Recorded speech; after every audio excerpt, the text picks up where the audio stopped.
네, 지방선거와 재보궐선거가 오후 6시까지 진행되는데요. 결과에 따라서 여야 대표의 운명도 엇갈릴 전망입니다. 네, 격전지, 판세 등 관련 내용들 복귀왕 더불어민주당 의원 김용태 국민의힘 의원과 함께 이야기 나눠보겠습니다. 네, 어서 오십시오. 안녕하세요. 네, 현재 전국 투표율 화면에서 보시는 것처럼 44.7%로 집계가 되고 있습니다. 투표율이 나오면 여야 모두 우리에게 유리한 것이다, 아전인수 해석을 하기도 하는데 어떻게 해석하십니까? 전통적으로 보면 투표율이 낮으면 보수가 유리하고 투표율이 높으면 진보가 유리하고 그렇게 됐었습니다. 지난 바로 지방선거 때는 투표율이 거의 최악 수준으로 떨어졌었고 그때는 민주당이 완전히 전패했었죠. 2018년도는 투표율이 최대 60%까지 올라갔습니다. 그때는 거의 민주당이 압승을 했었습니다.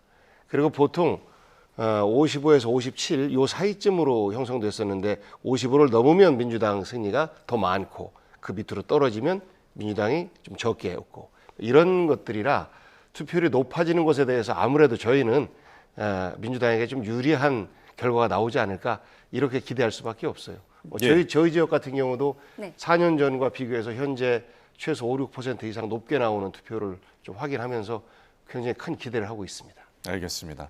자, 이 사전 투표율이 앞서서 굉장히 높게 나왔잖아요. 이 분위기가 본 투표까지 이어진다면은 최종 투표율 좀 굉장히 높을 것으로 보이는데 좀 어떻게 영향이 있을 거라고 보십니까? 13시 기준으로 이제 본 투표하고 사전 투표하고 투표율이 지금 합산 중일 텐데 지금 계속 합산되고 있는 계산 과정에서 수치를 더해 보면은 실질적으로 4년 전의 지방선거에 비해서 투표율이 지금 현재까지 한 6%포인트 정도 이상은 지금 높은 것 같아가지고 많은 시민들이 참 이번 선거에 관심을 갖고 계신다라는 생각이 들고 특히 지금 전국적인 지역별 투표율을 보면 저희 언론이 격전지라고 뽑았던 부산이라든지 경남 또 대구 이런 곳이 전국 평균 투표율보다 높아요. 그리고 서울이라든지 충남 같은 경우도 이제 접전 지역인데 투표율이 평균치에 밑돌고 있거든요. 비슷한 수준이기 때문에 아마 양 지지층들이 적극적으로 좀 결집한 상황 아닌가 싶습니다. 그런데 오늘 오전에 이재명 대통령이 SNS에 글을 올렸는데요. 최악의 저질들에게 지배당하지 않기 위해 투표하셨나요? 라는 글을 올렸습니다.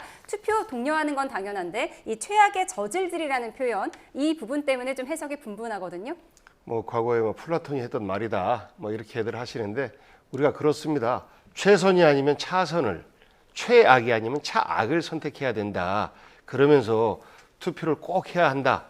그리고 유권자들이 정치에 관심이 없을 때, 선거를 하지 않을 때 그거는 결국 종이 주인을 부려먹는 이런 결과를 만든다라는 말을 했지 않습니까?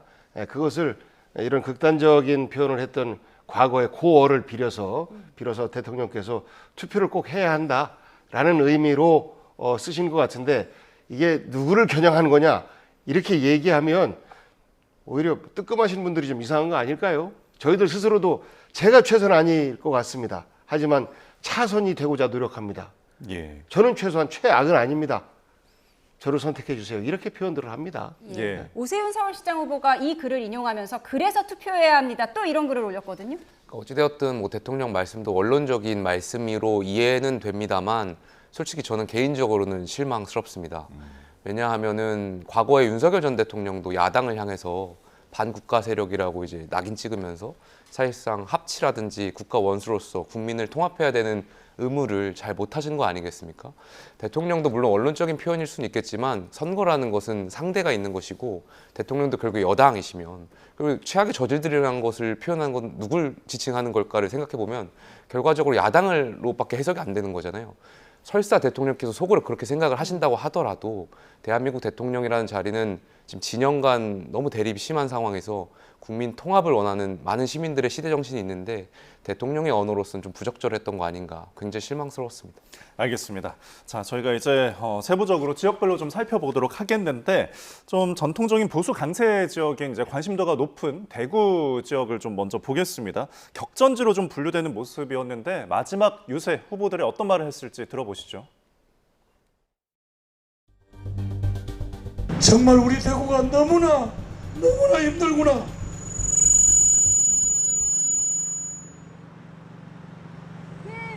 대구 시민들 속에서 터져나오는 그 간절하고 대구 청년들의 그 애절함 때문에 제 뼛속 깊이 이대로는 안 된다. 내가 몸을 갈아서라도 이 대구를 살려야 되겠다. 하는 그런 절박한 마음이 들었습니다. 저와 함께 해주십시오. 시민 여러분. 경제 해본 적도 없는데 파란 옷 입고 나 경제 살리겠다. 그거 대구 시민들이 속아 넘어가겠습니까? 이재명 민주당 정권이 입법권을 장악하고 행정권을 장악하고 난 뒤에 마지막 남은 지방 권력, 그것도 보수의 심장 대구를 차지해서 이제 곧 지방선거 끝나고 나면은 개헌을 하고 일당 독재 시대를 열기 위해서 장기 집권을 시도할 것입니다.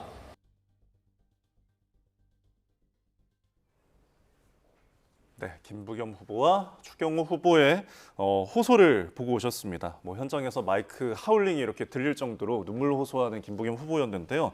얼마나 이것이 이제 샤이 김부겸 그 유권자들이 얼마나 모일 것인지 좀 어떻게 예상하십니까?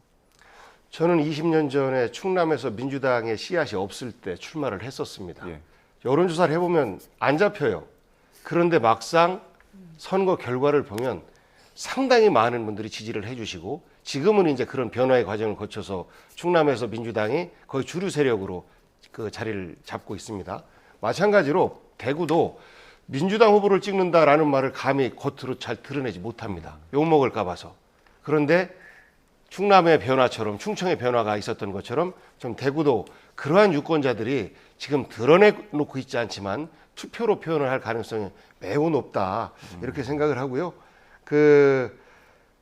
김부겸 후보가 총리까지 하신 분이 대구시장으로 다시 나온다. 물론 이제 당신의 고향이기도 하지만 지금 얼마나 여야 그리고 보수 진보라는 이름으로 극단적으로 대립하고 있습니까?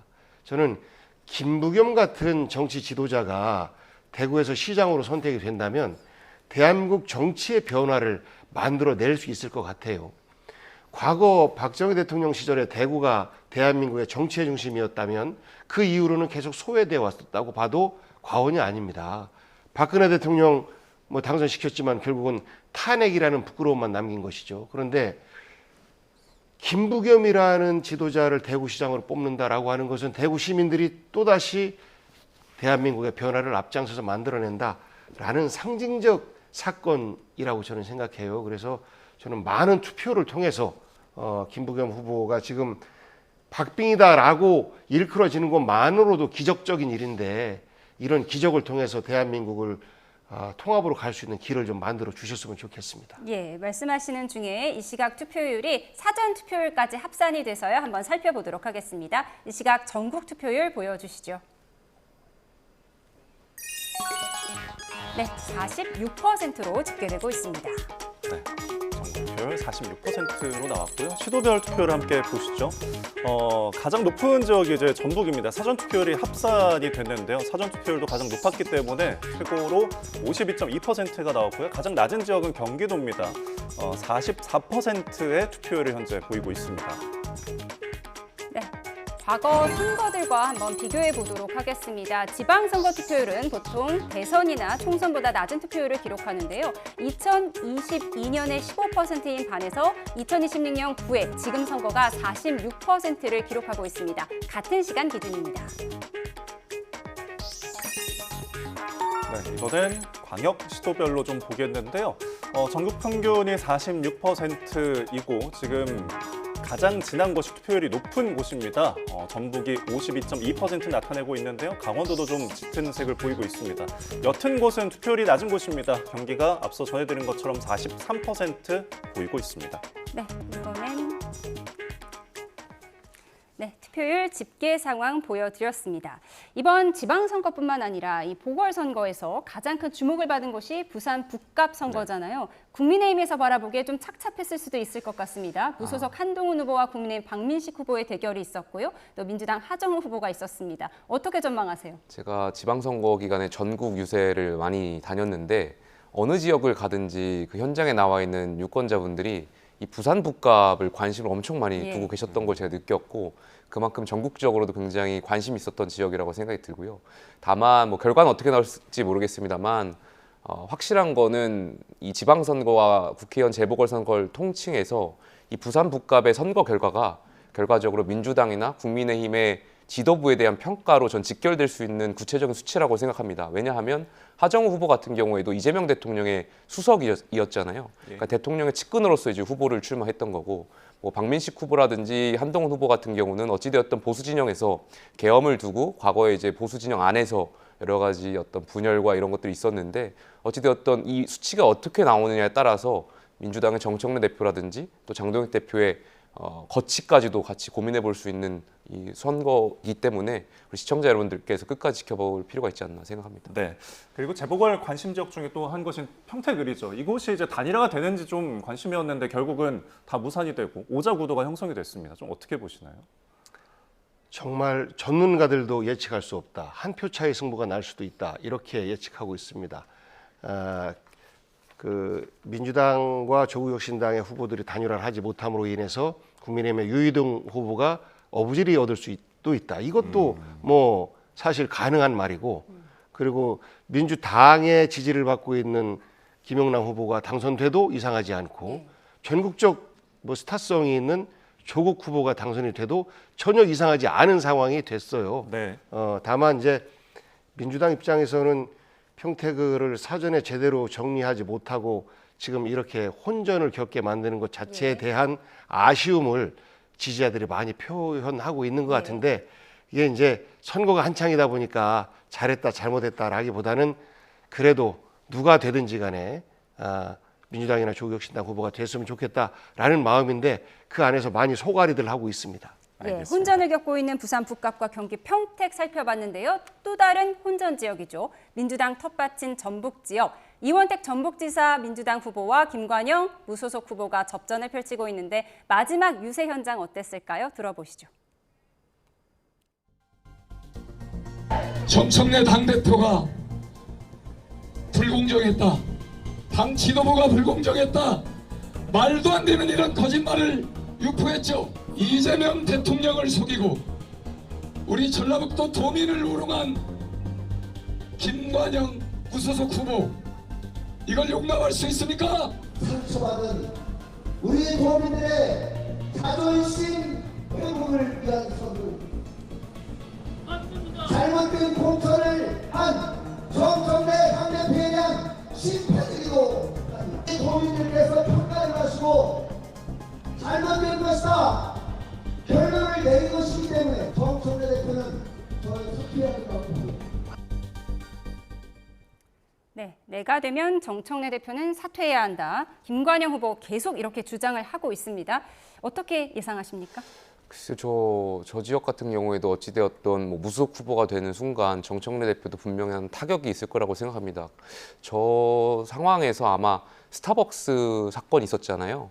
최근에 정영진 회장이 분명 잘못했었고 여기에 대한 사과를 했었는데, 민주당의 수석 대변이 이제 처음에는 사과에 대한 긍정 평가를 했다가 이제 다시 돌아서는 당 메시지도 바뀌었던 일이 있었는데, 그 이유 중에 하나가 저는 바로 이 호남, 특히 전북 도지사 선거를 민주당 지도부에서 의식하지 않을 수 없었던 것 같습니다. 왜냐하면 아무래도 호남 표심과 직결되는 것이고 스타벅스를 다루는 데 있어서, 그러다 보니까 민주당은 전국 선거보다도 이 호남의 민심을 더 다독 챙기기 위해서 그런 스타벅스 사건에 대해서 더 일반 상식과 좀 더 강한 그런 정치적인 개입을 하지 않았나 싶고, 그러다 보니까 아마 정청래 대표도 이 부분에 있어서 좀 의식을 많이 하고 있는 거 아닌가 싶습니다. 네. 그러니까 전북지사 선거가 후보들 간의 구도가 아니라 정청래 대표와 김관영 후보의 구도처럼 지금 보이거든요. 매우 안타깝습니다. 예. 저는 한편으로 화가 나요. 이번 지방선거는 첫 번째는 일꾼을 뽑는 선거이고, 두 번째로 정치적 의미를 둔다면 과거 대통령 선거 이후에 이재명 대통령에 대한 지지를 계속해서 확인시켜 주느냐 아니냐, 이런 선거라고 봐요. 이거를 뭐 그 내란을 완전 종식시키는 선거다라는 이제 표현을 써서 하지만 실제 이재명 대통령에 대한 지지를 다시 확인하는 거거든요. 예. 그런데 전북이라고 하는 데는 우리 땅이에요. 민주당 땅. 이곳에서 우리끼리 자중질환을 일으키고 있는 모습을 국민들에게 보여줬으니, 우리가 본래 이번 선거에서 우리 국민들에게 드리고자 했던 메시지나 이런 것들이 제대로 종료되지 않은, 그러다 보니까 아까 우리 김용태 의원 말씀하신 것처럼 스타벅스라든지 여러 가지 정치적 주요한 메시지가 나올 시점에 예. 이런 것들에 대해서 가려지는 이런 과오들이 있었다고 저는 생각해요. 아마 우리 전라북도 우리 저 도민들도 많이 좀 짜증나고 화가 날 것이고 이것을 바라보는 민주당 지지자들도 많이 화가 날 텐데 이로 인한 당권의 영향 글쎄요 뭐 일정 정도 있을 수는 있다고 보는데 어차피 지방선거 끝나고 나면 새로운 전당대회를 준비하기 위해서 정청래 대표 사퇴하고 예. 다시 또 나올지 어쩔지는 모르겠습니다. 그렇기 때문에 뭐 사퇴가 꼭 그 선거 결과에 따라서 연결되어지지는 않을 것 같습니다. 네, 알겠습니다. 앞서 민주당의 땅이란 표현은 민주당 텃밭으로 그렇습니다. 순화하도록 네, 네. 하겠습니다. 네, 저 지금까지 격전지와 접전지 복귀방 더불어민주당 의원 김용태 국민의힘 의원과 함께 분석해봤습니다. 고맙습니다. 고맙습니다.